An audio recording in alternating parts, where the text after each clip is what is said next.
እኔ አንተ መኖርህን ባቅኖሩ ሲጀመር እዚህ ደጅ አልደርስም ነበር። በየሜዳው የምታንከራትቱኝ ምን አድርጉ ብለህ ነው? ቆይ አሁን አንዴ እንረጋጋ። ማዘር ምንድን ነው የምረጋጋው? በቃ እኔ ይሄኛው እጄ ምንም የሚሰማኝ ስሜት የለም። ከጸሎት ላይ እኮ ነው ብድግ አድርጎ ያመጣኝ። እሱ መኖሩን ባቅኖሩ እዚህ ደጅ አልደርስም። ፍቅረኛ ባልኳት ሴት እኮ ነው ሁሉ ነገር እኮ የደረሰው። ስለዚህ በቃ እያንዳንዱን ነገር ማጣራት እፈልጋለሁ። በቃ አለቀ። እኔንም እንዲያደረጉኝም ሰዎች ሌላም ብዙ ወንጀሎችን ሰርተዋል። ስለዚህ እያንዳንዱ ወንጀለኛ ይሄኔ በቃ አንዱ ቤተክርስቲያን ሄዳውን በቃ እያለመነች ነው የሚሆነው። በጣም እየተሰቃየች ነው። ታዲያ እንዴት ነው ይሄን ሁሉ ነገር ያደረጉትን ሰዎች ጸጥ ብዬ የምቀመጠው?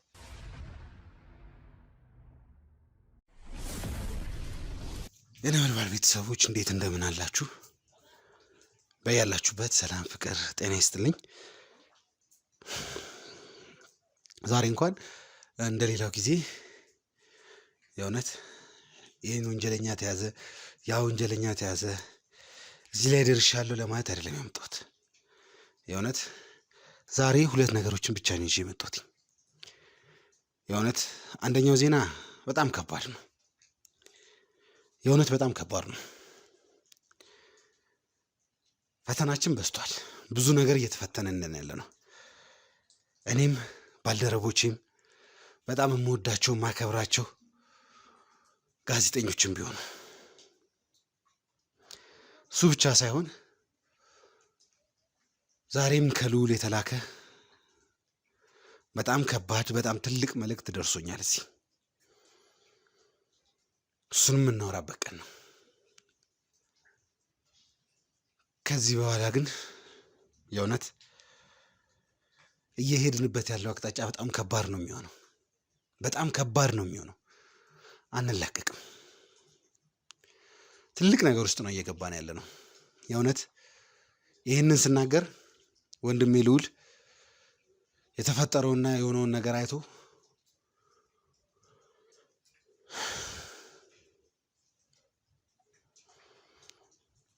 ብቻ በጣም ከባድ ነው። ከዛ በፊት ግን ውድ ቤተሰቦቻችን ወንድሜን ታውቁታላችሁ።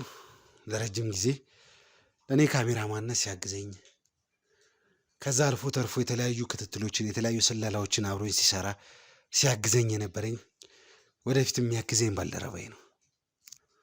አሁን ላይ ግን በጣም ከባድ ዜና ደርሶታል።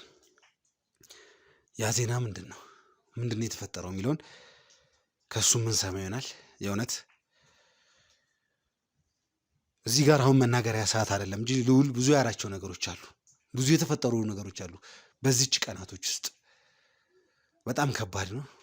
በጣም አስቸጋሪ ነው። በጣም አሳሳቢ ነው። ከዛ በፊት ግን እንደዚህ ብዬ እንትን ማለት አልፈልግም። የእውነት ይህን ሰሞን ብዙ ዶክተሮች እዚህ ቤት ሲመጡ ነበር። ብዙ ዶክተሮች ሲመላለሱ ነበር። አንድ የተፈጠረ ነገር አለ። ምንድን ነው?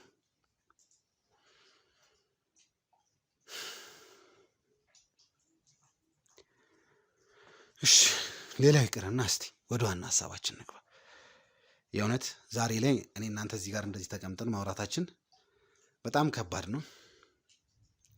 ከምንም በላይ አንተ ወንድሜ ነህ፣ ያንተ አጋዥ ነኝ ብለህ ብዙ ነገሮችን አሳልፈሃል። ከምታስበው በላይ በዚህ አጭር ጊዜዎች ውስጥ ህይወትህ ላይ ብዙ ነገሮች ተለዋውጧል። ብዙ ከባድ የሚባሉ ላይፎችን አሳልፈሃል። ያ ሁሉ የሆነው ደግሞ ለአንድና ለአንድ ነው። ፍትህ መስፈን ስላለበት፣ ህግ መከበር ስላለበት ነው። ያ ሁሉ ነገር አልፎ ደግሞ ዛሬ ዶክተሮች አንተ ጋር መጥተው እንደነበር ሰምቻለሁ። ያሉህም ነገሮች አሉና እስቲ ቀስ ብለህ ያለውን ነገር አውራኝ። ራስህን አታስጨንቅ። የሚቋረጥ ነገር ካለ ይቋረጣል። ምንም እዚህ ጋር የሚያስጨንቀን ወይ ደግሞ የሆነ እንትን የሚለን ነገር የለም፣ የሚያስቸኩለን ነገር የለም። እኔና ልዑል የራሳችን የታሰበ ነገር አለ። ምንድን ነው የሚለውን በኋላ ላይ ነው የምናየው። ግን አንተ ጋር ምንድን ነው እስቲ የተፈጠረው? ያው ኤርሚ እንደምታውቀው ነው ትንሽ ማለት አደጋው ካሰብነው ትንሽ በጣም ከፍ ያለ ነገር ሆኗል።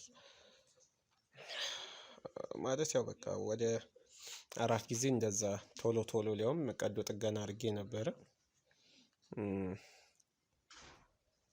ያው ማለት እጄ ከዚህ በኋላ ሊንቀሳቀስ እንደማይችል ነው ዶክተሮች የሰጡን የሕክምና ውጤት የሚያሳየው እና ትንሽ ህመም አለው።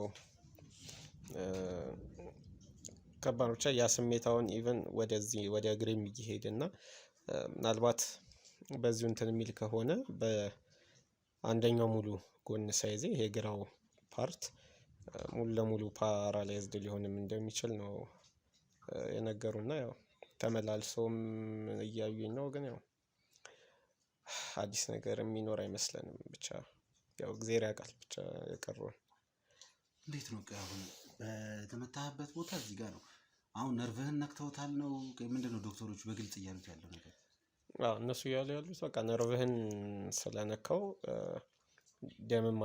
ደም ወደታች ወደ ላይ እንደ ልቡ አይንቀሳቀስም እና ከዛ አንፃር ጥይቱ ቢወጣም ግን ያው ያሳረፈው ጉዳት ትንሽ ከፍ ያለ ነው። እጅም ላይ ቢሆን ከፍ ያለ ጉዳት ነው ያደረሰው እና ሴሎቹንም በጥሷቸዋል ምናምን።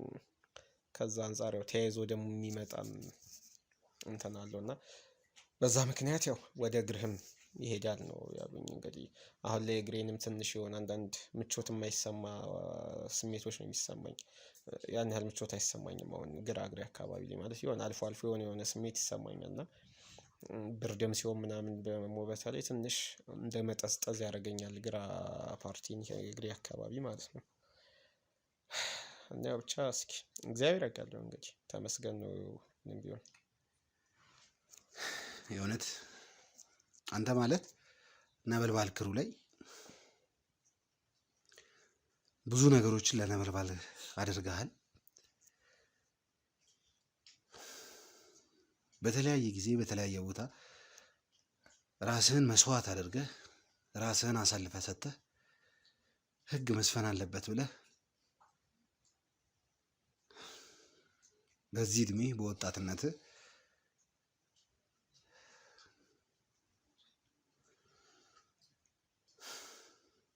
ከባድ ነገሮችን አይተሃል። እኔ ከዚህ በኋላ አንድ ነገር ነው የምፈልገው። አንዳንድ ዶክተሮችንም ለማናገር ሞክሬ ነበር። እንዴት ነው ያለበት ሁኔታ፣ እንዴት ነው ወደፊትስ የሚቀጥለው ብያቸው ነበር። በዋነኛነት ያስጠነቀቁኝ ያለውን ነገር እንድታውቅ እፈልጋለሁ። ከዶክተሮቹም ጋር በተደጋጋሚ ስትጨቃጨቅም እየሰማሁህ ነው ያለሁት። ከቤት መውጣት የለበትም፣ ቤት መተኛት ነው ያለበት፣ ቤት ማረፍ ነው ያለበት፣ አርፎ መቀመጥ ነው ያለበት የሚል ነገር ነው በተደጋጋሚ ሲሰማ የነበረው። እንደሰማሁት ከሆነ ደግሞ አንተ ተነስተህ ኮምፒውተር የት አለ፣ ላፕቶፕ የት አለ፣ አንዳንድ ነገሮችን ማጣራት አለብኝ፣ ያልጨረስኩት ኬዝ አለ የሚል አይነት ነገሮችን እየሰማሁ ነው ያለው። እንደዚህ አይነት ነገሮችን ቆይ እኔ በዚህ ሁኔታ ላይ ሆነ እንዴት ነው እስቲ ግራ እጅህ እንደዚህ ሆኖ በቀኝ እጅ ላፕቶፔን አምጦና ላፕቶፔን ካልነካው የምከታተለው ኬዝ አለ እሱን ካልጨረስኩ የምትለው እስቲ እኔ እዚህ ጋር ልቆጣህን ፈልጌ አይደለም እንትልልህን ፈልጌ አይደለም እና ምን ማለት ነው? እስቲ ቆይ ስለሱ ልትነግረኝ ትችላለህ? እኔ ይቅርታ አድርግልኝ የተቆጣሁህ አይደለም፣ ግን ሆይ ለምንድን ነው እንደዚህ አይነት ነገሮችን የምታደርገው? ያሳለፍኩትን ነገር ታውቃለህ። እንዴት ብዬ ነው ዝም የምለው? ምን ማለት ነው እንዴት ነው ዝም ብዬ ማለት? ፍቅረኛ ባልኳት ሴት እኮ ነው ሁሉ ነገር እኮ የደረሰው።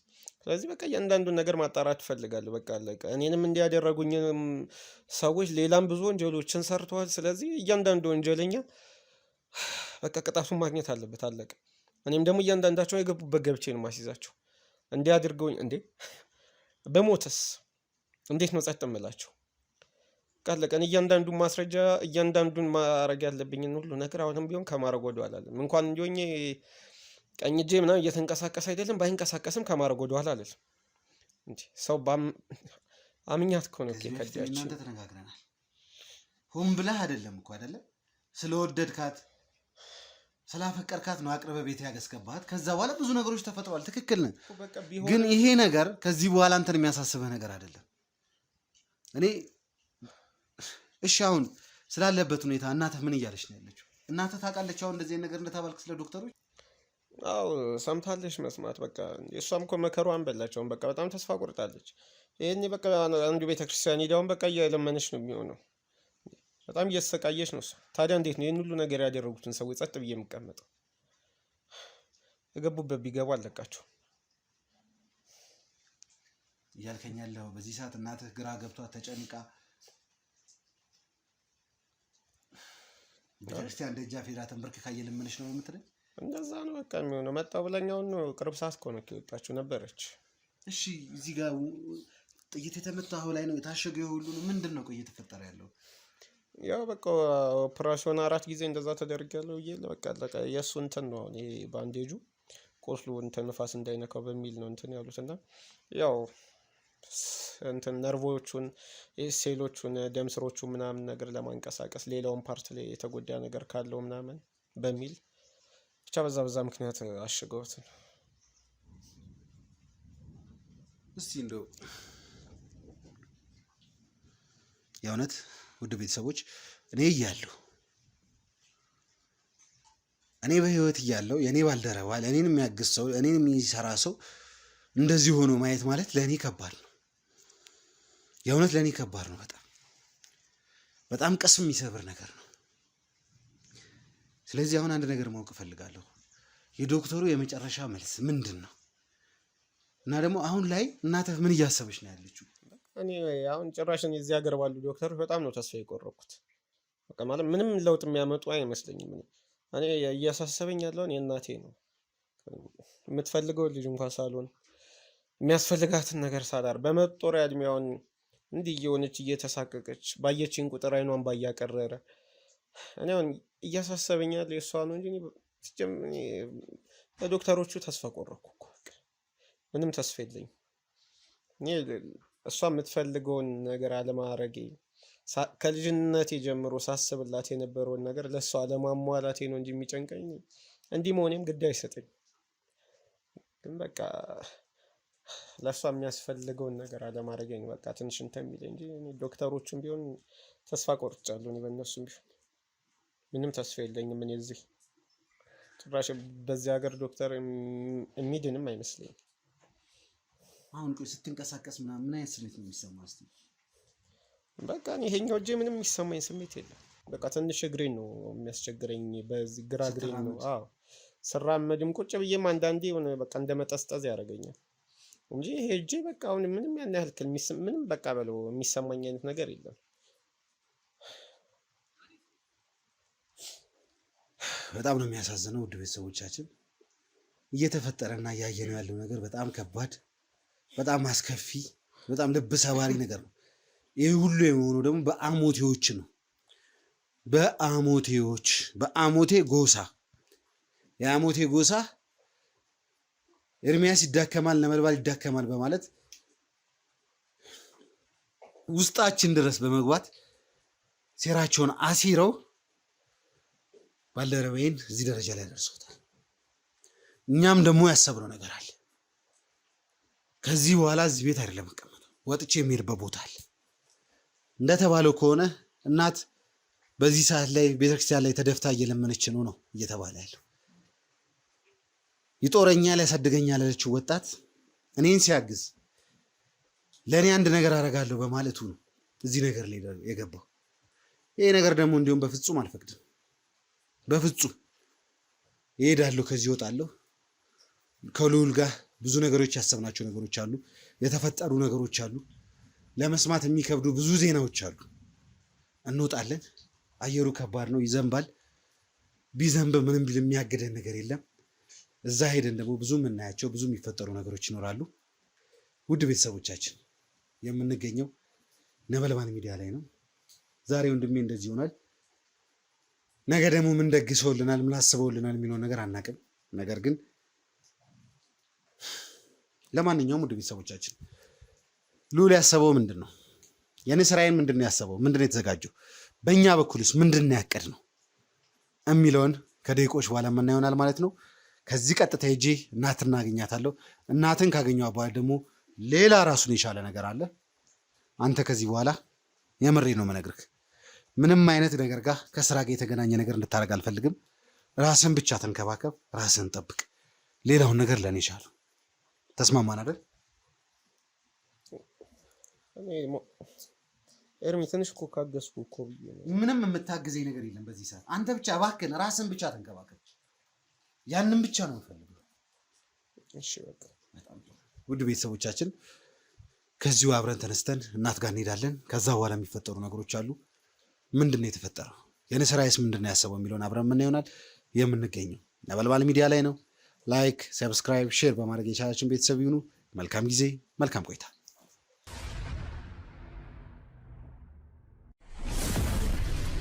ሰላም ውድ የነበልባል ቤተሰቦች እንዴት እንደምን አላችሁ? በያላችሁበት ሰላም፣ ጤና፣ ፍቅር ይስጥልኝ እላለሁ። እውነቱን ለመናገር ከሆነ ዛሬ እንኳን እኛ ጋር ያለው ነገር በጣም ከባድ ነው። ከዚህ በፊት የነበረውን ነገር አይታችኋል። እውነቱን ለመናገር ከሆነ እንደዚህ አልጠበቅንም። ብዙ ጊዜ ያጋጥመናል። በተለያዩ ሚሽኖች ላይ የተለያዩ ነገሮች ያጋጥመናል። ጥይት ይተኮስብናል። በተለያየ ጊዜ ድብደባዎች ይደረጉብናል። ብዙ ነገሮች አሉ። አሁን ላይ ግን ትንሽ ነገሩ ከፋ ብሏል። የእውነት አንድ ወጣት ልጅ ያታችሁታል የነበረውን ነገር እንደዛ ቀስሙ ተሰብሮ እንደዛ ቀና ማለት አቅቶት በተደጋጋሚ እጁን እያየ እንባ ሲያቀረው ማየት የእውነት በጣም ከባድ ነገር ነው። ያ ሁሉ ነገር ሲፈጠር እንግዲህ ምን ብዬ መናገር እንዳለብኝ አላውቅም። ሁሌም ቢሆን የአንድ ሰው ስም ነው በተደጋጋሚነት የሚጠራው። ያን ስም እሸቴ ነው። ዛሬም የምገኘው እንግዲህ የእሸቴ ቢሮ ነው። እሸቴ እንግዲህ እያንዳንዱ የምንለቃቸውን ቪዲዮዎች ታያቸዋለህ። እያንዳንዱ የሚፈጠሩ ነገሮች ላይ ጣልቃ እየገባክ ይሄ ነገር እንደዚህ መሆን አለበት፣ ይሄ ነገር እንዲህ ነው መሄድ ያለበት። እሱ ብቻ አይደለም ተመልካቾቻችን እንግዲህ ከአንተ ጋር ያላቸውን ቁርኝት እንዲህ ነው ብሎ በቀላሉ መግለጽ አይቻልም።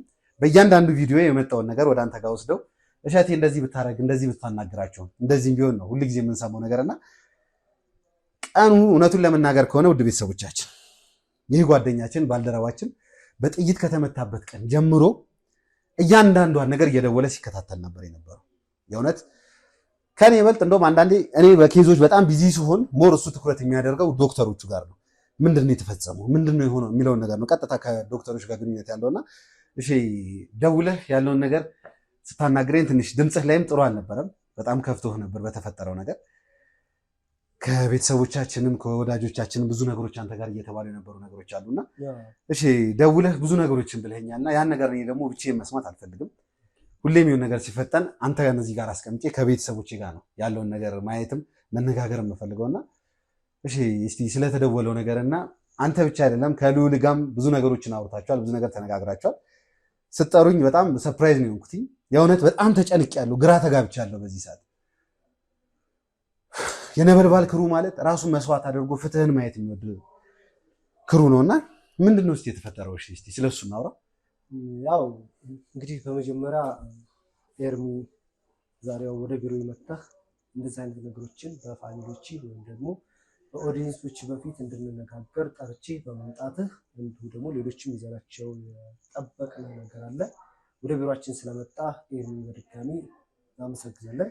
አመሰግናለሁ። እሺ እንኳን ደህና ቆየኸኝ። እና በዚህ አጋጣሚ እንግዲህ ያው ፋሚሊዎቻችሁ የእናንተ ኦዲየንሶቻችሁ ምንም ጥያቄ የለውም በቅርብ በሚባል ደረጃ ከኔ ጋር በጣም ኮንታክት ያደርጋሉ፣ ብዙዎቹ ይደውላሉ። በተለያየ ምክንያት ያው እንግዲህ እኔም የምገኝበት ወይም ደግሞ ያለሁበት ሁኔታ ለነሱ በሚያስፈልግ ነገር ላይ ያሉት ያው ብዙዎቻችሁ ታውቁኛላችሁ። እንግዲህ በድጋሚ መናገር ካለብኝ አሁን ኤርሚ ደጋግሞ ነግሯቸዋል።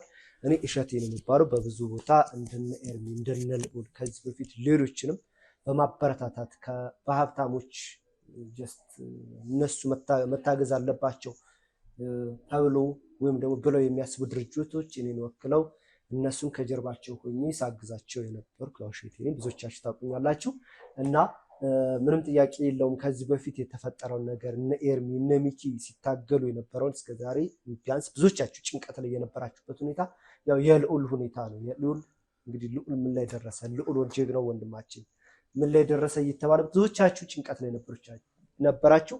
ከጭንቀትም ብዙዎቻችሁ ጸሎት ላይ ነበራችሁ። በየእምነታችሁ እንግዲህ እምነታችሁ ዛሬ እዚህ የደረሱበት ላይ አድርሳችኋቸዋል።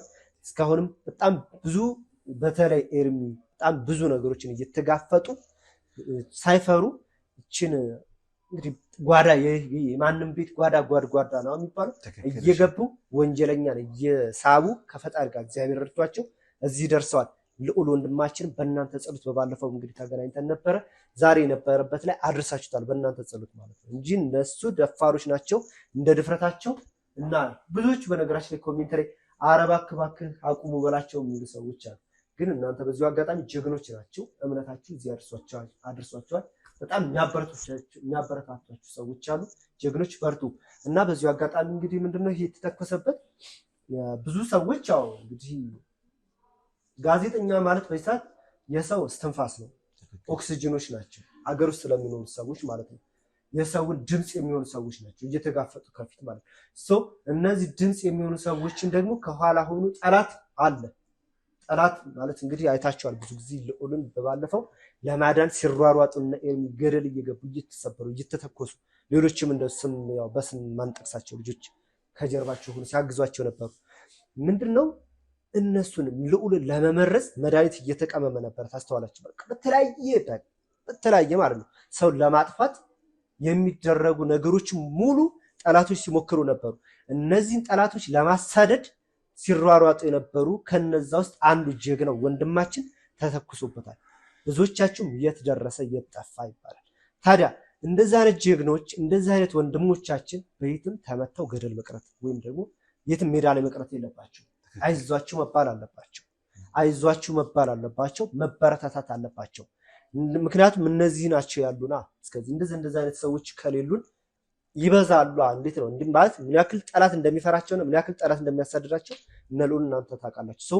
ይህ ወንድማችን ደግሞ አይ ቲንክ እናንተም ወደዚህ ስራ ውስጥ እንዲገባ ያደረጋችሁት በጣም በብዙ ትግል ይመስለኛል።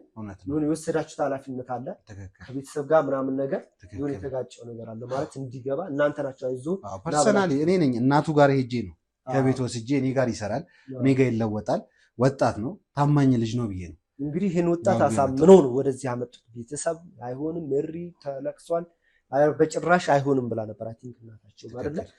አጋጣሚ ሆኖ ደግሞ ልክ በገብቶ በሚሰራበት ወቅት እንደዚህ አይነት ነገር ገጠመው። ስለዚህ ይሄን ለዚህ ልጅ ሁላችንም ድምጽ መሆን አለበት። ሁላችንም ማለት ነው ፋሚሊዎች ኦዲየንሱ የእናንተ ፋሚሊዎችም እንደገና ደግሞ እኔንም ወክለው ባለሀብቶችም እንደዚህ አይነት ሰዎችን መበረታታት አለባቸው። እንደዚህ አይነት ሰዎች ሲኖሩ ነው ሀገሪቷ ሰላም የምትሆነው።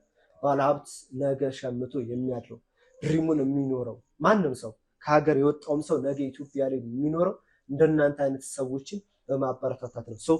ይሄ ልጅ መደገፍ አለበት መበረታታት አለበት። የት ደረሰ እያልኩ ያው ከኤርሚ ጋር ከነ ልዑል ጋር በቅርብ እየተደዋወልን ነበረ።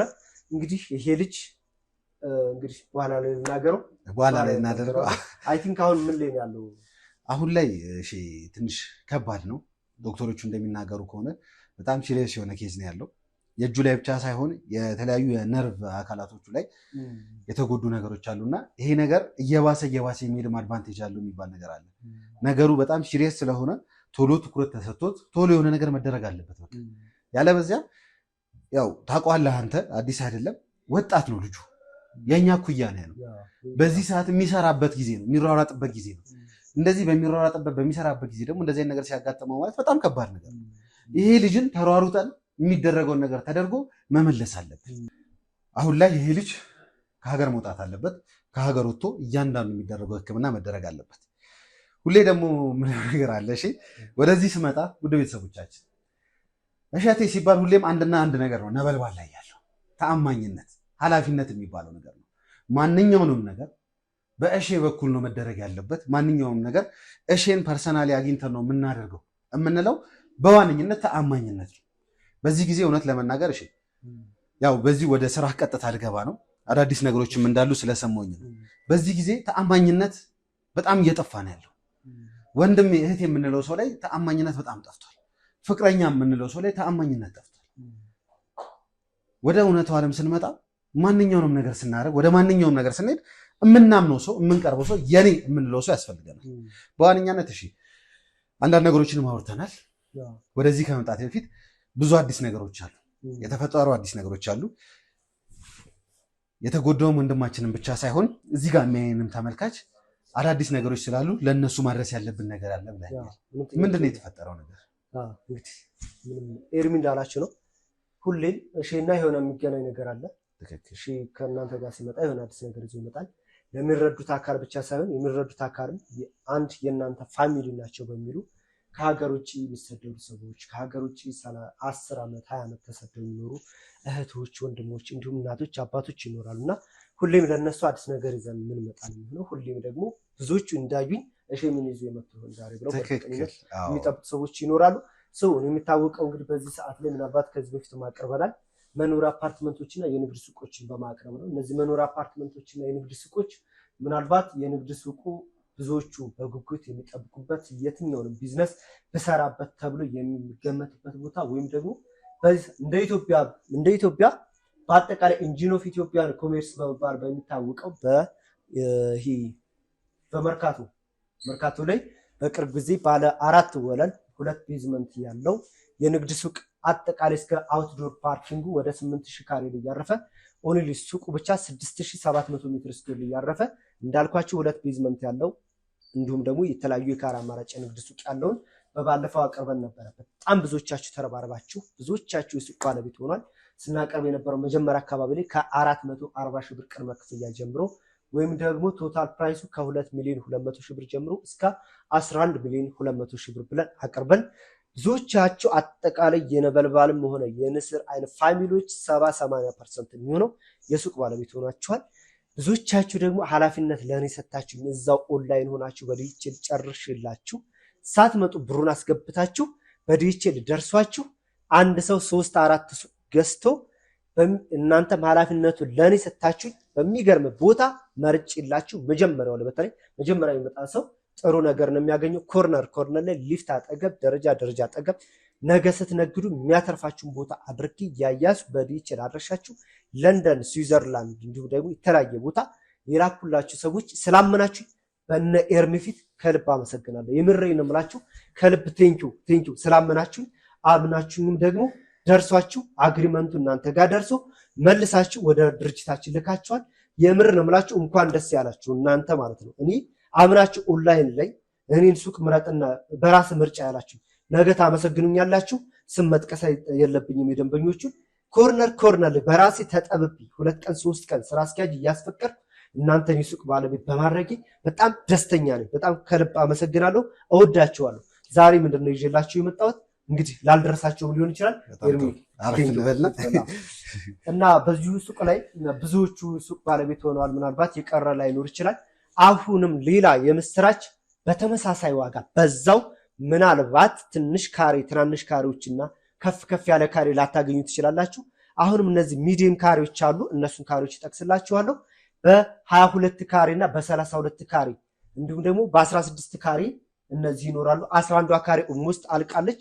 16 ካሬ 22 ካሬ እና በ32 ካሬ ይዘን መተናል። ለምሳሌ የ22ቱን ካሬ ብናየው 22ቱ ካሬ እንደየፍሎሩ ዋጋቸው ይለያያል። ግራውንድ ስትገዙ፣ ፈርስት ስትገዙ፣ ሰርድ ስትገዙ ወደ ላይ እየቀነሰ ነው የሚመጣው። ለምሳሌ የ22ቱን ካሬ ሁለተኛ ፍሎር ላይ ጠቅላላው ዋጋ ሁለተኛ ፍሎር ላይ ልበለው ሶስተኛ ላይ 4 ሚሊዮን 400 ሺህ ብር ይሆናል። የ22ቱ ካሬ ሁለተኛ ፍሎር ላይ ያለው ዋጋ ልንገራችሁ። ቶታል ፕራይሱ 5 ሚሊዮን 500 ሺህ ብር ነው። 22 ካሬ ስንል ምናልባት ብዙዎቻችሁ ስለ ቤት ብዙ እውቀት ላይኖራችሁ ይችላል። አገራችን ላይ መኖሪያ አፓርትመንት ወይም ደግሞ ሱቅ ሲሸጥ ግሮስ ኤሪያ እና ኔት ኤሪያ ይባላል። ለምሳሌ ግሮስ ኤሪያ የሚባለው ከነ ኮሪደሩ ኮመን ኤሪያ ምናምን ጨምሮ ማለት ነው። ለምሳሌ ባለ 3 መኝታ 150 ካሬ ገዛን ብትሉ ትክክለኛ ቤቱ የሚያርፈው 120 ካሬ ላይ ወይም ደግሞ 115 ካሬ ላይ ነው። ሌላው 30 ካሬ የእናንተው ነው፣ ስፓቱ የእናንተው ነው። የበረንዳ የመኪና ማቆሚያ የኮሪደር እየተባለ ይቀንስባቸዋል። እኛ ግን ዛሬ ሱቁን ይዘን ስንመጣ ኦንሊ በኔት ኤሪያ ብቻ ነው። ኮሪደር በነፃ ነው የምንሰጣችሁ፣ ባልከኒ በነፃ ነው የምንሰጣችሁ፣ የመኪና በነፃ ነው የምንሰጣችሁ። ሂሳብ ውስጥ አይገባም ማለት ነው። ለምሳሌ 22 ካሬ የሚባለው በጣም ተመጣጣኝ የሆነ ካሬ ነው። ለየትኛውም ስራ ይሆናቸዋል። ለምግብ ቤት ብትፈልጉ ከፊቱ በረንዳ ምናምን ስላለ ማለት ነው፣ ኮሪደር ስላለ ማለት ነው። የዚህ ጠቅላላ ዋጋ 5 ሚሊዮን 500 ሺህ ብር ይሆናል። መጀመሪያ ላይ የሚከፈለው ወደ 825 ሺህ ብር 1 ሚሊዮን ብር ባለሞላ የ22 ካሬ ይሄ ዋጋ በነገራችን ላይ ለነበልባል ፋሚሊዎች ወይም ደግሞ ለንስር አይን ፋሚሊዎች ብቻ ነው። ይሄን እየነገርኳቸው ያሉት 5 ሚሊዮን ምናልባት ሌላ ቦታ አለ ምናምን ብለው የሆነ ውሉ ላይ የሚገባ ነገር ምናምን ስላለ ማለት ነው። ኦኬ ሌላኛው 32 ካሬ ይኖረናል። 32ቱ ካሬ እንደየፍሎሩ ይለያያል። ከ6 ሚሊዮን 400 ሺህ ብር እስከ 11 ሚሊዮን 200 ሺህ ብር ግራውንድ ፈርስት ሰከንድ ሰርድ ስትገዙ ስለሚለያይ ማለት ነው። የ22ቱ 5 ሚሊዮን 500 ሺህ ብር ያልኳችሁ ሁለተኛ ፍሎር ላይ ነው። ሶስተኛ ፍሎር ላይ ሲሆን 4 ሚሊዮን 400 ሺህ ብር ይሆናል ማለት ነው። ስለዚህ ምን መሰለ አሁን ላይ ብር በጣም ቫልዩለስ ነው ኤርሚ።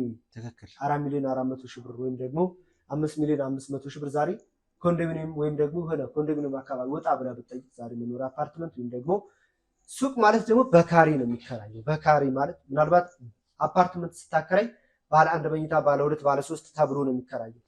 ምናልባት ሱቅ ደግሞ መርካቶ ላይ በካሬ ስንት ነው? ሜክሲኮ ላይ በካሬ ስንት ነው? እየተባለ ነው። ለምሳሌ 22ቱ ካሬ መርካቶ ላይ እኛ የያዝነው ሞል የመጨረሻው ስልጣኔውን ተጠቅመን ነው እየተገነባ ያለው።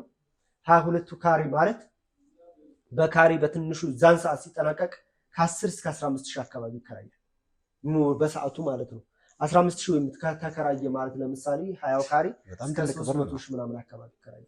ያለምንም ማጋነን ነው በነገራችን ላይ ምናልባት ይሄ ምንም ጥያቄ የለውም። ምናልባት 22ቱን ካሬ ሙሉን አይደለም የምታከራዩት ከፋፍላችሁ ነው ፓርቲሽን ሰርታችሁ 2-3 ፓርቲሽን ይወጣል።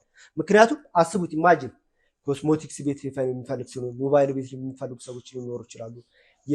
ለምሳሌ አንድ ኮስሞቲክስ መሸጥ የሚፈልግ ሰው ከውጭ እያስመጣ ስቶር ላይ አስቀምጠው ሞል ላይ የሚከራዩት እነሱ የራሳቸው ስቶር ምናምን ሌላ ቦታ የሚጠቀሙት እቺ ግን ለማሳያ ምናምን ይሄ ሞል ላይ በጣም ብዙ ትራንዛክት ያለበት ቦታ ላይ 4x4 የሆነች ወይም ደግሞ 2x2 3x3 ነው የሚከራዩት። 3x3 ማለት 9 ካሬ ማለት ነው። በጣም ሰፊ ነው። 2x2 2x3 6 ካሬ ለምሳሌ 22ቱን 3 ወይ 4-5 ቦታ ይሸነሽናል ማለት ነው። ስለዚህ በዛ መልኩ ስለሚያከራዩት ራሱን ይቻለ በጣም ትልቅ ገቢ ነው የሚሆነው ማለት ነው። በተለይ እነዚህ አረብ ሀገር ካናዳ አሜሪካ የምትኖሩ እስከዛሬ 10 ዓመት 15 ዓመት ሙሉ ኖራችሁ ምንም አሴት የሌላችሁ ሰዎች አላችሁ። ምናችሁን ሲያገዙ እህቶቻችሁን ሲያስተምሩ ወንድሞቻችሁን ሲያስተምሩ ለበዓል ለአዲስ ዓመት ለፋሲካ ምናምን እያሉ እየተበዘበዙ ምናልባት በሰዓቱ የበዓል እያሉ ሲልኩት እጎዳቸውን በገርም ግን የዓመቱ መጨረሻ ላይ ሲደምሩት ሚሊየንስ ነው የሚሆነው። እንደዚህ አይነት ነገሮች አሉ። የዓመቱ መጨረሻ ላይ ብሩ ሲደመር የአንድ የ32 ካሬ ሁሉ ሊያክል ይችላል ማለት ነው ብሩ። እንደዚህ አይነት ነገር ስትጀምሩኛ ጋር በ825 ሺህ ብር ቅድመ ክፍያ ከፍላችሁ ወይም ደግሞ 1 ሚሊዮን 320 ሺህ ብር ይሆናል ሶስተኛ ፍሎር ላይ እሱን በደንብ እናስረዳቸዋለን። 825 ሺህ ብር ከፍላችሁ እዚህ ኮሚትመንት ውስጥ ስትገቡ ሳትጨርሱት ሳታውቁት በ1 ዓመት በ2 ዓመት ጊዜ ውስጥ ይሄንን ብር ከፍላችሁ ትጨርሳላችሁ ማለት ነው። ሁሌም እምላችሁ እህቶቼ ናቸው ወንድሞቼ ናቸው አባቶቼ እናቶቼ ናቸው። እንደዚህ ቶሎ ኢንፎርሜሽን ሳይደርሳችሁ ቀርቶ ይሁን የትረስት ኢሹም አለባችሁ ብዙዎቻችሁ። እንደዚህ አይነት እድሎችን ተጠቀሙ። ሁሌም በጣም ይሄ የማይገኝ እድል ነው። የምሬን ነው የምላችሁ። አንደኛ ኢንፎርሜሽን ላይደርሳችሁ ይችላል። የነበልባል ቤተሰብ በመሆናችሁ በጣም አመስግኑ። እንደዚህ አይነት መረጃዎች እንዲህ አለ እውነት የማይመስላቸው ሰዎች አሉ በነገራችን። እሺ ስትናገር ሰምተናል እንዲህ አይነት ነገር አለ ወይ መረጃና ዋጋው በጣም እንትን የሚላቸው ሰዎች አሉ። ግራ የሚያጋባ ማለት ነው። ምን እንደሚላችሁ ታውቃለህ? ቤት ወጥቷል፣ ኮስት ነው፣ ኧረ በጣም ጣራ ነክቷል፣ 15 ሚሊዮን 20 ሚሊዮን ካሽሏል። ኖ እኛ እነ ነበልባል ፋሚሊ ጋር ስትሆኑ ግን እንደዚህ አይነት መረጃዎች ይደርሷቸዋል። እንደገና ደግሞ ቢዝነስ ማለት ነው። አሴት እንደምንም ብላችሁ አንገታችሁን አስገቡ። ካስገባችሁ በኋላ ይገፈፋል። ፍራቻ ምናምን ሌላ ልድገም ነው የምትሉት። በዚህ መልኩ የሱቅ ባለቤት መሆን ትችላላችሁ ማለት ነው። 32ቱ ካሬ ቶታል ፕራይሱ 6 ሚሊዮን 400 ሺህ ብር ይሆናል። እሱም ሶስተኛ ፍሎር ላይ ነው። መጀመሪያ ለምትከፍሉት 1 ሚሊዮን 980 ሺህ ብር። ስለዚህ ይህን ብር ከ825 ሺህ ብር ቅድመ ክፍያ ጀምሮ የሱቅ ባለቤት የምትሆኑበትን እድል አመቻቹ፣ ብልጥ ሆኑ። የምሬ ነው እህቶቼ ወንድሞቼ። ሌላኛው ትልቁ ነገር ምን እንደሆነ ታውቃለህ? እኔ ረጅም ጊዜው ከእናንተ ጋር እንደዚህ ስመመጣበት ኬዝ የታወቀ ነውና ብዙዎቹ ቤት የመግዛት ፍላጎት አላቸው። ማን ይጫወትባቸዋል? ተወካይ ድቅቅ ያደርጋቸው ምን እንጃ። ተወካይ ብልጥ ሆኖ እኔ ተወካይ እንደውም ባታናግሩ ሁሉ ደስ ይለኛል። እኔ በዲኤችኤል ባላችሁበት ቦታ አድርስላችኋለሁ። አንተ ምን እንደሚሏችሁ ታውቃለህ? መተው በደንብ ፍሎር ፕላኑ ዲዛይኑ አጠቃላይ አሳይተናቸው ወይ ብራቸውን አጥፍተውባቸዋል። እነዚህ ተወካይ ስብ ባልጠቅስ ደስ ይለኛል። አንድ እህቴ 2 ሱቅ ሪዘርቭ አደረገች። ሲፒዩ አስያዘችና ካሽ ነው የምከፍለው አለች። ሙስ ካሽ የዛን ጊዜ 16 ካሬ 3ኛ ፍሎር ላይ ነው 2.5 2.5 የሁለቱ ሱቅ በአጠቃላይ 5 ሚሊዮን ብር ነው እና 5 ሚሊዮን ብር ልትከፍል በቃ ሺስ ፋየር በቃ ጨርሳለች። ተያዘላት። እዚህ ተወካይ ሲደወልለት አነሳም ስልክ ይባል ቢሰራ ከ5 ቀን ከ10 ቀን በኋላ አስገባለሁ አለ። በቃ ተሸነፈ።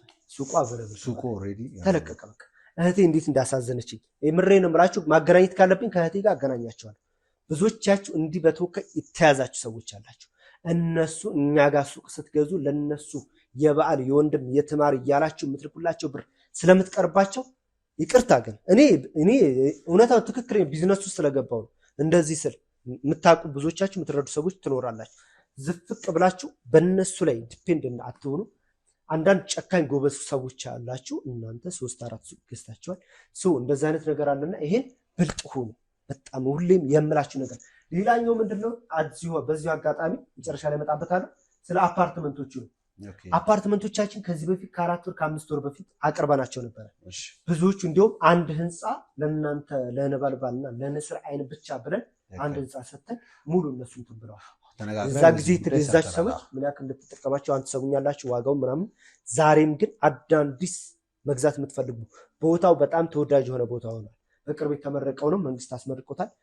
አራዳ ፓርክ ፊት ለፊት ፍሬንድሺፕ ፓርክ አጠገብ ፒያሳ ማለት ነው። እዛው ጋር በዎኪንግ ዲስታንስ አራዳ ፓርክ ማለት የትኛውም አሁን ከተማ ቡልቡላም ኖረ ሲሚሲም ኖረ እሁድ እየመጣ የሚሮጥበት ስፖርት የሚሰራበት በቅርቡ የተመረቀው እዚሁ ጋር በቅርቡ ነው የተመረቀው። እሱ ፊት ለፊት በመሃሉ 20 ሜትር ጋፕ ብቻ ነው ያለው በሳይታችንና በአራዳ ፓርክ። እሱ ፊት ለፊት ላይ በቀኝ በኩል በፍሬንድሺፕ ፓርክ ከጀርባ ሞናርክ ሆቴል በቅርብ ርቀት ቤተመንግስቱ እንደዛው በቅርብ ርቀት በአዲስ ሸራተን በእነዚህ መናፈሻዎች በተከበበው ሎኬሽናችን ላይ ባለ 24 ወለል አፓርትመንት ከባለ 1 መኝታ እስከ ባለ 3 መኝታ ዛሬ አዲስ ነገር ይዘንላችሁ መተን ነበር። እስከ ዛሬ አላቀረብኳቸውም፣ ምናልባት ትንሽ ዲስካውንት እንዲደረግ በሚል ነበረ። ዛሬ ግን ሜሪት ሪል ስቴት ከልብ አመሰግናለሁ፣ ዲስካውንት አዘጋጅቶልኝ ለእናንተ እንዳቀርብ ዛሬ ተገድጃለሁ ማለት ነው።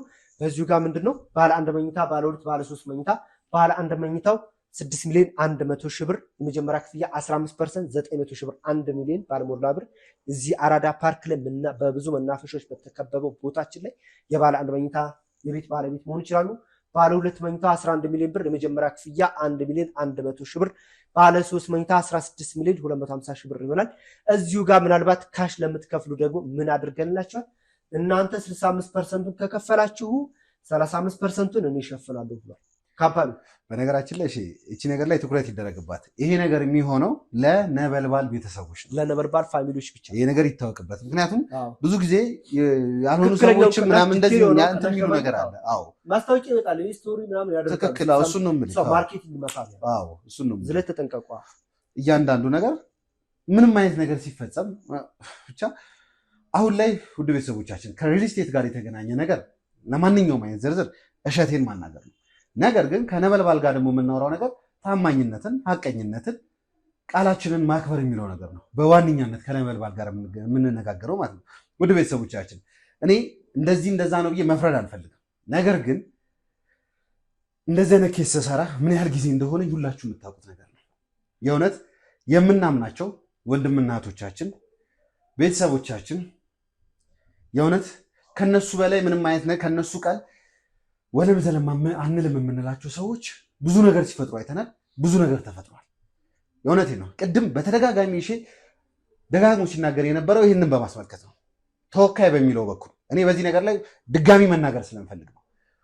ተወካይ ማናገር ራሱን የቻለ ነው። ነገር ግን ሁሌም ቢሆን እንደዚህ አይነት ነገር አዲስ ነገር ይዘን ስንመጣ ስልክ ቁጥር አለ እዚህ ጋር የሚቀመጥ ያ ነው መቅደም ያለበት። ለማንኛውም ነገር ያ ስልክ ደውላችሁ እሸቴን ማናገር፣ እሸቴን ስታናግሩ ነው እዛ ጋር ትክክለኛው ኢንፎርሜሽን የሚደርሳችሁ። የእውነት ነው። እናንተ ከ10 ዓመት በላይ ለረጅም ዓመታት ያንን ነገር ለማምጣት ብዙ ነገር ለፍታችሁ እዛ በምትኖሩበት ሰዓት ላይ በተለያየ ጊዜ የሆነች ፍራንክ ይላካል፣ እናውቀዋለን። ሁላችንም ቤተሰብ ላይ አንድ ዲያስፖራ እንደዚህ አይነት ነገሮች ይኖራሉ። ያቺ የምትላከው ሳንቲም ካለ በቃ ቤተሰብ እንድትቀር አይፈልግም። እኛ ሀገር ላይ መች እንደሚቀር አላውቅም። እንዴት አድርገው እኮ ያችን ብር እንደሚያገኟት እኮ ስለማውቀው ሌት ተቀን ደፋ ቀና ብለው በሰው ፊት ተለብልበው እንዴት እንደሚያሳዝኑ ከብዙዎች ጋር በኮንታክት ስለምትዋወቅ ማለት ነው። ግን በቃ እኛ ሀገር ሰው ዝም ብለው ብሩ የሚያተው ነው ይመስላል። መሆን የለም። እነሱ ብልጥ መሆን አለባቸው። ትክክል። ቀጥታ ስልክ አለ እዚህ ጋር የተቀመጠ ደውሎ ከእሸቴ ጋር ማውራት እንደዚህ ነገር ተብሏል። ያን እድል እኛ ማግኘት እንችላለን። ይህንን ነገር ደግሞ ያገኘነው ነበልባል ላይ አለቅ። ቀጥታ እናንተ እሸቴን ስታናግሩት ትክክለኛውን ኢንፎርሜሽን ታማኝ በሆነ መንገድ እያንዳንዱ ነገር በዝርዝር እናንተ ይቀርባል ማለት ነው። እኛ ደግሞ ነበልባል የምንታወቀው በአንድና በአንድ ነገር ነው። አንድን ኬስ ከያዘ አንድን ነገር እንሰራለን ብለን ከገባል እስከ ጥግ ድረስ እስከ መጨረሻው ድረስ ነው የምንሄደው። ዛሬ እዚህ ጋር የሆነ ሰው ቤት ሲገዛ ያ ሰው ብቻ አይደለም የሚከታተለው። እሸቴ ብዙ ጊዜ እንደዚህ አይነት ነገር ሳወራ ትገረማለና እጠይቃለሁ። ከዚህ በፊት እንደዚህ ይሄን ያህል ሱቅ እንትን ተብሏል፣ እነዛ ሱቆች የደረሱ የሚለው የኛ ጥያቄ ነው። ያው ብዙ ጊዜ ስለማናወራ ነው ሚዲያ ላይ ከሌ እንደዚህ ይሆናል የእንትናን ፕሮሰስ እንደዚህ ነው ብለን አናወራው። ነገር ግን እንደ ነበልባል ክሩ ደግሞ ምክንያቱም እናንተ እኛን አምናችሁ ከእሸቴ የሆነ ነገር ስታደርጉ እዚህ ጋር ኢንቨስትመንት ስታደርጉ አሴት ስታስቀምጡ እኛንም ይመለከተናል። እኛም በራሳችን ምንድን ነው የተደረሰው የት ላይ ደርሳን የሚለውን ጥያቄ ያው ሁሌም እንደማይቀር እንድታውቁት ያክል ነው። ከቤቱም አንፃር እውነቱን ለመናገር ከሆነ ቤቱን አልጠበቅኩኝም ነበረ። የሱቁን ብቻ ነበር ያሰብኩት። 35 እኔ መቼም እንደዚህ ያደርጉልኛል ብዬ አላሰብኩም ነበር። ማለት በባለፈው ለማቅረብ ፈልጌ ነበረ፣ ዲስካውንት አልተሰጠኝም። ዛሬ ግን 65 35 ለምሳሌ 65 35 ማለት 35ቱ ካምፓኒው ሸፍናል ማለት ነው። ይሄ የማይገኝ እድል ነው። በነገራችን ላይ በደንብ አስቡታል። ይሄ እዚሁ ጋር ቀደም ላይ ባለ አንድ መኝታ 6 ሚሊዮን 100 ሺህ ብር ያልኩት 3.9 አካባቢ ነው። ወደ 2 ሚሊዮን 200 ሺህ ብር አካባቢ ቅናሽ ይደረጋል። ባለ ሁለት መኝታው 11.8 የነበረው ወደ 7.7 ወደ 4 ሚሊዮን ብር ቅናሽ። ኖቲስ በደንብ ልብ በሉ።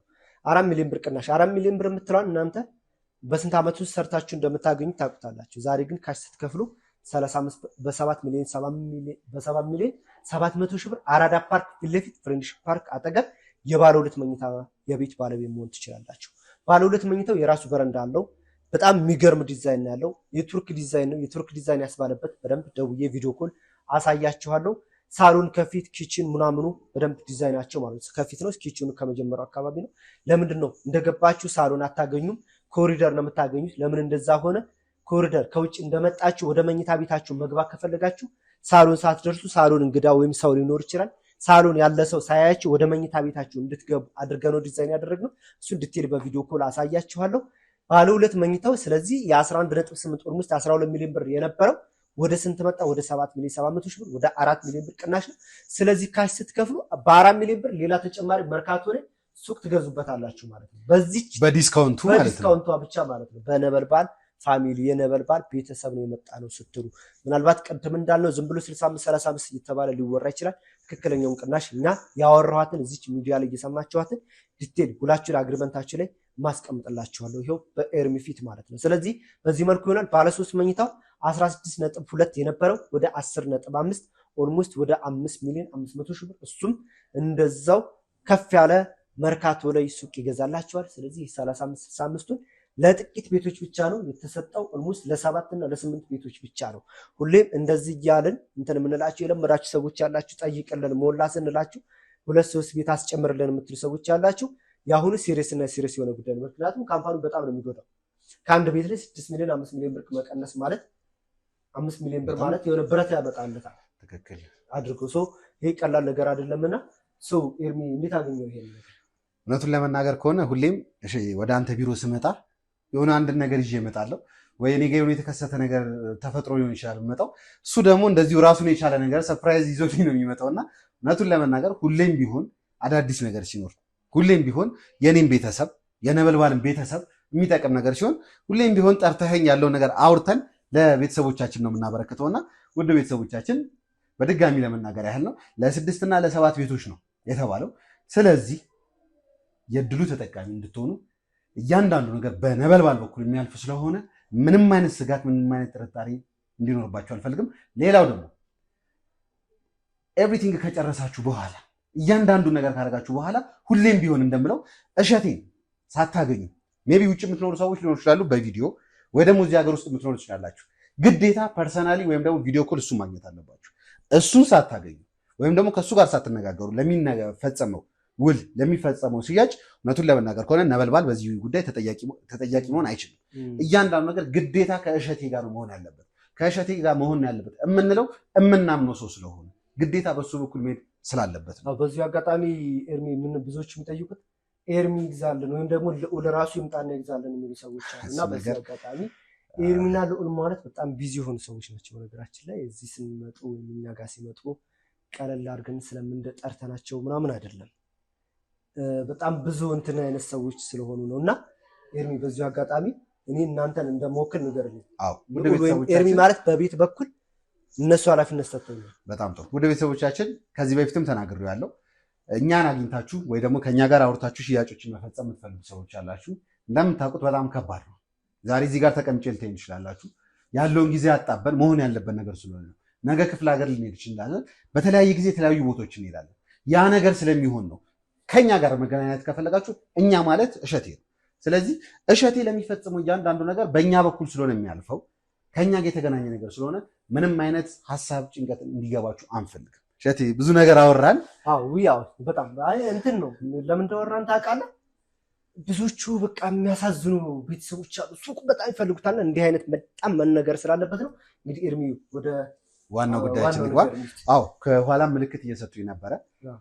ቅድም ባወራነው መሰረት ያው የባልደረባችን እናት እውነቱን ለመናገር ከሆነ ቤተክርስቲያን ላይ ተደፍታ እያለቀሰች ነው ያለችው።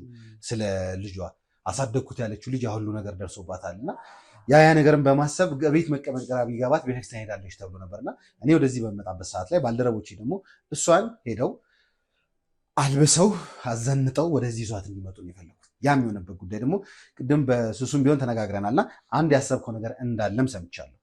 ስለዚህ እናታችንን እናስገባት። እናታችንን ካስገባን በኋላ ምንድነው የታሰበው ምንድነው የሚሆነውን ነገር ደግሞ ለእናታችን ታስረዳልናለን።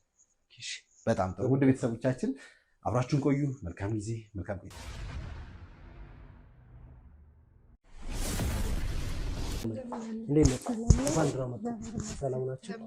ማዘርዬ እንዴት ነዎት? እኔ አንተ መኖርህን ባቅ ኖሮ ሲጀመር እዚህ ደጅ አልደርስም ነበር። በየሜዳው የምታንከራትቱኝ ምን አድርጉ ብለህ ነው? ቆይ አሁን አንዴ እንረጋጋ። ማዘር ምንድን ነው የምረጋጋው? የልብህን አድርሰሃል አይደል? እኔ ያስቀመጥኩትን ልጄን ጎትተህ ከቤት አወጥተህ አሁን ደግሞ ምን ፍጠሪ ነው? ማዘርዬ ቆይ እንደማመጣ ከጸሎት ላይ እኮ ነው ብድግ አድርጎ ያመጣኝ። እሱ መኖሩን ባቅ ኖሮ እዚህ ደጅ አልደርስም ነበር። ማዘርዬ ቆይ አይታወቅም። ምን ተረጋጉ። ምን ፍጠሪ ነው የምትለኝ? ምንድን ነው የምትፈልገው ከኔ? ቆይ ማዘርዬ አይዞት። ማዘር ቆይ ትንሽ አረፍ ይበሉና ትንሽ ማዘር ይለኛል። ማዘር እባክዎት አሁን የሰው ቤት አልበጠብጥም ብዬ ነው እንጂ እንዳንተ ስራ ማዘር ይረጋጉና ይስሙን ሲሰሙት በእርግጠኝነት ይቀየራሉ። እኔ ነግሬሃለሁ። መኖርህን ባቅ ኖሮ ሲጀመር እዚህ ደጃ እባክዎት ማዘር አንዴ ቆይ እንነጋገር። ኑ ቆይ ማዘር ሲሰሙት ይቀየራሉ በእርግጠኝነት። እሱን ብቻ ያናግሩት። እሺ እሱን ያናግሩትና እሱን ያናግሩት። እሺ ተቀመጡና እሱን ብቻ እኔን አያናግሩኝ። በቃ እሱ እሺ እኔ እዚህ ጋር ሆናለሁ። እኔ የማይሆን ሰው ጋር እየወሰድክ የምታነካካኝ ለምንድን ነው? እሺ አይዞት ማዘር ይረጋጉ። እሺ ማዘር እባክዎትን እኔን አይደለም እሸቴ ይባላል ጓደኛዬ ነው። እስቲ አንዴ ትንሽ ማዘር አይዞት። እሺ ይረጋጉ። እውነታውን ሲሰሙ በእውነት ዛሬ የተደረገውን ገና መከራዬን በልቼ ያሳደግኩትን ልጄን ከቤት መጥቶ ጎትቶ እኮ ነው ለዚህ ሁሉ ጣጣ። ይገባኛል። እሱ እውነት ነው። የማንኛውም የእናቶች ምን የእርሶንም እኮ ሳልረዳዎት ቀርቼ አይደለም፣ ግን እውነታው ሌላ ነውና ምንም ማለት ነው። ይሄ የብዙ እናቶች እንትን ነው። ማንኛውም ሴት ብትሆን ልክ ናቸው። በእርግጥ ኤርሚ አንተም ይሄ ነገር እንደዚህ በመሆናቸው የት ይደርሳል ያልኩት የማንኛውም እናት ይጦረኛል ያልኩት ልጄ ነው ይሁን ከቤት ጉትት አድርጎ አውጥቶ ዛሬ ሞቱ ነው የፈለከው? ለምን አልሞተም ነው? ማዘር ምንድን ነው የፈለከው? እስቲ ንገረኝ። እሺ ማዘር እኔ ለተፈጠረው ነገር ሁሉ ይቅርታ ጠይቄያለሁ እናቴ። አሁን ይቅርታ ይመለሳል እናቴ። አሁን እሸቴ ይባላል። ማንኛውም አይነት ስራ ማንኛውም አይነት ነገር እኛ ጋር ሲፈጸም ጣልቃ ገብቶ እያንዳንዱ ነገሮችን የሚያስተካክልን ፋይናንሻሊም ሊሆን ይችላል፣ ተነጋግረን የምንፈታውም ነገር ሊሆን ይችላል። ምንም አይነት ነገር ሲፈጠር ሁሌ ነው እሱ ካጠገባችን ሆኖ ነገሮችን የሚያስተካክለው እና ዛሬ የእውነት በጣም ይቅርታ ትንሽ ስሜታዊ ስለሆንኩኝ ነው። ቢሮ ድረስ እናትየው መምጣት አለባቸው። እናት ከመጡ በኋላ እኔ አስቀምጬ ማውራት ያለብኝ ነገር አለ። እናት እዚህ ቢሮ ከመጣች በኋላ ማነጋገር የምፈልገው ነገር አለ ብሏልና ማዘር እባክዎትን ትንሽ 5 ደቂቃ እንኳን ይስጡኝና እስቲ የሚያወራውን እንስማ። ማዘርጊ እኔ የእርሶ ስሜት ይገባኛል። ምንም ማለት አይደለም። እነ ልዑልን ለማዳን ብሎ ተወቅቶ ወይም ደግሞ ተተኩሶበት ተርፎ ድኖ ጥሩ ላይ ያለው አሁን ሕክምናው ምናልባት ውጭ ተመሻሽቶለታል አይደል? እሱ ነገር አላወቁም ነገራቸው አላወቁም ነው አይደል? እንግዲህ አሁንም በጥሩ ሁኔታ ላይ ነው ያለው። እኔም በደንብ በየቀኑ እየደወልካቸዋለሁ። እንግዲህ ነገሮች በሙሉ ተመቻችቶለት አሁን ወደ የውጭ ሕክምና እንዲያገኝ እንግዲህ የብዙ የኛ ካምፓኒዎችና ሌሎች ድርጅቶች አመቻችተው በአጭር ጊዜ ውስጥ ተልኮ እንትኑ ድኖ እንደሚመጣ እርግጠኛ ነኝ። ድኖ ይመጣል። ማዘርዬ በዚሁ አጋጣሚ ይሄን እግዚአብሔርን አመስግኑ፣ ተመስገን በሉ፣ ይቅር በሉ። ልጃችሁ ጀግና ነው፣ ወንድ ነው። ምንም ማለት አይደለም። እነ ኤርሚ ማለት ደግሞ የህዝብ ኦክሲጅን ናቸው፣ የህዝብ ልጆች ናቸው። እስከዛሬ የመጡበትን ምንም እኮ ቅድሙ ታሪክ ነው። ልዝመት ሀገሬን ላድን ብሎ ነው ሄደውና ግን አንዳንድ እናቶች ልባቸው አይችልምና ከዚህ አንጻር ነው እኛ እርሶንም እንረዳውታለን። ይሄ ልጅ ጀግና ነው፣ ይሄ ልጅ ጀግና ወንድም ነው፣ መደገፍ አለበት። የእርሶንም ስሜት እኛ ከዚህ በፊትም ሰምተናል፣ እንዴት ሆኖ እንደገባ እንዴት አድርገው እንዳመጡት እነሱ ያንን ተረድተን ውጪ ሕክምናውን እንዲከታተልና ድኖ እንዲመጣ አድርገናል። ማዘርዬ አይዞት፣ አይዞት ማዘርዬ። እንደሱ ስራማ ሞቶ ነበር። ምንም ማለት አይደለም ማዘርዬ። እዚሁ ጋር በህይወት ተመልሷል፣ ተርፎላችኋል፣ ድኗል። ከዚህም በላይ አለ። ሌላው ትልቁ ነገር ማዘርዬ ከውጪ ሕክምናው በተጨማሪ ኤኒታይም ወደ ሀገራችን ሲመጣ መታወቂያ ምናምን ቅድም እንትን ብለንለታል። በስሙ የሱቅ ባለቤት እኛ አድርገነዋል። የት መርካቶ ላይ እንግዲህ እንደሰማነው እርሶም በዚህ ሰዓት አይ ቲንክ እነሱ ስራ ያስፈልጋቸዋልና አብራችሁ ሁለታችሁም የፈለጋችሁትን ስራ እንድትሰሩ ተብሎ የ22 ካሬ የሱቅ ባለቤት አድርገናቸዋል። አይዞህ ማዘርዬ። ስለዚህ ይሄ በረከት ሊመጣም ሊሆን ይችላል፣ ለምክንያትም ሊሆን ይችላል። ልጃችሁ ወደዚህ መስመር ሲገባ ለመልካም ነገር ሊሆን ይችላል። በእርግጠኝነት ምንም አይሆንም፣ ይድናል። ከዚህ በላይ ሰው ሰርቆ ይተኮስ የለም። ሰው ሀገር ወይም ሰው ለማዳን ብሎ ነው እንትን ያለው። ስለዚህ የ22ቱን ካሬ ሁለተኛ ፍሎር ላይ በ825 ሺህ ብር ቅድመ ክፍያ ቶታል ፕራይሱ 5 ሚሊዮን ብር ነው። እሱን እንግዲህ ከተለያዩ ባለሀብቶች ጋር ተነጋግረናል። ከጀርባ ሆነው የሚያግዟቸው ሰዎች እነሱ ቀሩን ቀስ እያለን እንከፍላለን። በኋላ ደግሞ እሱ ድኖ ሲመጣ ቀሩን እሱም የሚችለውን ያክል እንዲከፍል በ7 ዙር ክፍያ አመቻችተንለታል። መርካቶ ላይ ስታንዳርዱን የጠበቀው ሞላችን ላይ የሱቅ ባለቤት አድርገናቸዋል። ስለዚህ ነገ ከአንድ ዓመት በኋላ ነው የሚረከበው። ማዘር ይሄን ሊያመጣላችሁ ሊሆን ይችላል፣ በረከት ሊመጣ ይችላል። በዚህ ሰዓት ተማሪዎች ተመርቀው እንግዲህ ስራ ወይ ሌባ ምናምን ያው ብዙ ነገር የሚሆነው ነገር አለ። ስለዚህ በዚህ አጋጣሚ ማዘርዬ እንኳን ደስ ያሉት። ቁጭ በሉልን። እንግዲህ ቤተሰቦቻችን የተፈጠረውን ነገር አይታችኋል። የእውነት ቅድም ያልተናገርኩት እሸቴ ነገሮችን ብዙ ነገሮችን እሱ ስለሆነ ያመቻቸው ያስተካከለው እሱ ይናገረው በሚል ነው። ከዚህ በኋላ የዚህኛውን ሕክምናውን ትቶ ወደ ውጭ ሄዶ ሕክምናውን ያደርጋል። እሱ ብቻ አይደለም፣ ከመጣም በኋላ እናት ከዚህ በኋላ እንድትንከራተት አልፈልግም። ከዚህ በኋላ ከመጡም በኋላ እንደሰማነው ነው መርካቶ ላይ በጣም ጥሩ የሚባል የእውነት ከዚህም በኋላ ለሚሆነው ከሕክምና በኋላ ምን እንደሚሆን አናውቅም። እግዚአብሔር በተቻለ መጠን ጤነኛ አድርጎ ወደ ሀገሩ ይመልስልን። ከመጣም በኋላ ቀጣይነት ያለው ነገር ሱቅ ተገዝቶላቸው በዛ በኩል እንዲሰሩ ተደርጓል። የሱቁን ክፍያ በ7 ጊዜ ተደርጓል። እንግዲህ እውነቱን ለመናገር ከሆነ ከጀርባ ብዙ ሰዎች አሉ። ማን ማን ብዬ እንደዚህ መዘርዘር ስለማይጠበቅብኝ ነው። እነዛ ሰዎች ስላገዙን ነገሮችን ሁሉ ለማስተካከል ችለናል።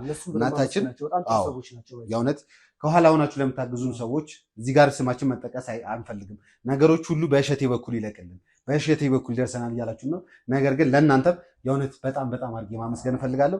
እናቴ እንግዲህ የሁሉ ነገር አልፎ እዚህ ላይ መድረሳችን በጣም ደስ ይላል። ስለተፈጠረው ነገር የእውነት ይቅርታ ማለት እፈልጋለሁ። እናቴ የእውነት በጣም ይቅርታ፣ በጣም ይቅርታ።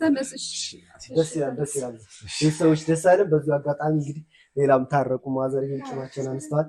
እንግዲህ በረከት ሆኗል። ከዚህ በኋላ ሌላኛው በዚህ አጋጣሚ የልጄን መዳን የልጄን ወደ ስራ መመለስ ነው የምፈልገው። እሱም እኮ ይረዳሻል ያግዝሻል ብሎ እንጂ መቼ ይሄ ነገር ይገጥመዋል ብሎ አስቦ መሰል። ግን እንደው እናት አይደለም ይጦረኛል ብዬ ያልኩት ልጅ እንዲሁ ባጭር ሲቀርብኝ ቅስሜ ተሰበረ። ይሄው ባልጠበቁት በሌላ ፈጣሪ ያያችሁ ትክክለኛ ልባችሁ ካሳችሁ። በዚህ አጋጣሚ በአንድ ዓመት ባልሞላ ጊዜ ውስጥ የ5 ሚሊዮን ብር ሱቅ ባለቤት አደረጋችሁ። መጦር ማለት ከዚህ በላይ ምንድን ነው? በጣም ደስ ይላል። ውድ ቤተሰቦቻችን እንግዲህ ደስታችሁ ነው። በጣም አድርጌ ማመስገን እንፈልጋለሁ።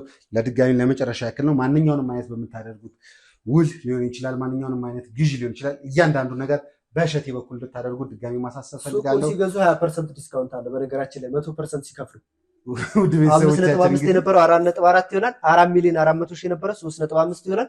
5.5 ላይ 1 ሚሊዮን ብር ቅናሽ፣ 11 ሚሊዮን ላይ ስትገዙ ደግሞ ወደ 3 ሚሊዮን ብር ቅናሽ ይደርስላችኋል። እቺን ያው እንግዲህ የተረሳች የነበረችው ነው። በጣም ጥሩ አዲስ የመጣ ነገር። እዚህ ጋር ስልክ ቁጥር ይኖራል። ለዘመድ የምትተርፉ አሜን አሜን። እሺ ማዘር እንኳን ደስ ያለት። አይዞት። እያንዳንዱ መረጃ ወደ ቤተሰቦቻችን እዚህ ጋር በምናስቀምጠው ስልክ ቁጥር ይደርሳችኋል። ቀጥታ እሸቴ ጋር ደውላችሁ ያለውን ነገር ማግኘት ትችላላችሁ። እናመሰግናለን። መልካም ጊዜ